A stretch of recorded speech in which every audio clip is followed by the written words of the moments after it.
చేసి returning officer విచారణ చేసి ఇచ్చారా? ఏమీ లేదు.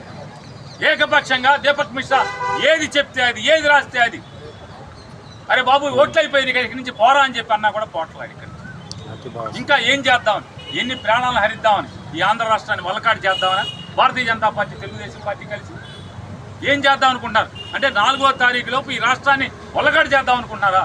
దీపక్ మిశ్రా అని వాడు పెట్టుకుని.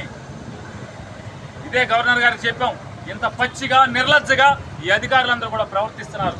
వీళ్ళు లొంగిపోయారు. వీళ్ళు లొంగింది కాకుండా ఇంకా జిల్లాల్లో ఉన్నటువంటి అందరు అధికారులు కూడా లొంగతీస్తున్నారు.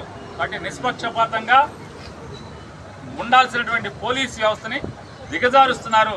కాబట్టి మీరు మీ చర్యలు, మీరు మీ అధికారాన్ని ఉపయోగించాలి. కేంద్ర ఎన్నికల సంఘంతో మీరు మాట్లాడండి, వాస్తవాలను తెలుసుకుని ఇదంతా కూడా కంట్రోల్ చేయమని ఈ దీపక్ మిశ్రా అనేవాడిని ఇక్కడి నుంచి పంపించి వేరే ఐపీఎస్ అధికారి